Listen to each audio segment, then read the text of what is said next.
So Samsung A30s అనే ఒక mobile వచ్చింది మన దగ్గర. సో దీని ప్రాబ్లం వచ్చేసి చార్జర్ ఇన్సర్ట్ చేస్తే ఎర్రర్ సింబల్ అనేది వస్తుంది.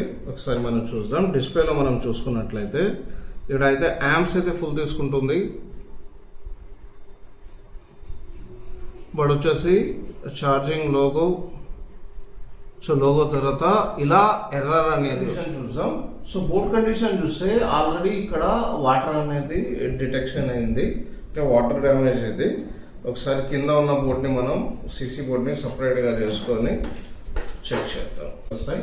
సో ఇక్కడ చూడండి, ఇక్కడ చూసుకున్నట్లయితే ఇది కంప్లీట్గా ఇక్కడ వాటర్ అనేది మనకు చాలా వరకు కనిపిస్తుంది. సో ఒకసారి అయితే మనం ఇక్కడ ఉన్నాయి.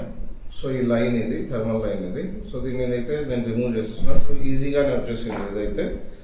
సో రిమూవ్ చేసుకున్న తర్వాత కొన్ని వాటికి సో ఒకసారి చూసుకుందాం మళ్ళీ.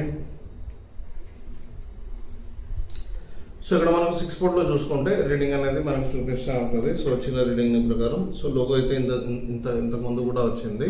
సో దీని తర్వాత ఎర్రర్ రాకుండా పర్సంటేజ్ వచ్చినట్టయితే మా ప్రాబ్లం 100% సాల్వ్ అయినట్టు. సో ప్రాబ్లం అనేది సాల్వ్. సో ఇలా స్టెప్ బై స్టెప్ ఎవరైనా నేర్చుకోవాలనుకుంటే, రిపేర్ థింగ్స్ ఏమైనా నేర్చుకోవాలనుకుంటే స్క్రీన్ మీద ఉన్న నెంబర్ని కాంటాక్ట్ చేయండి. Thank you.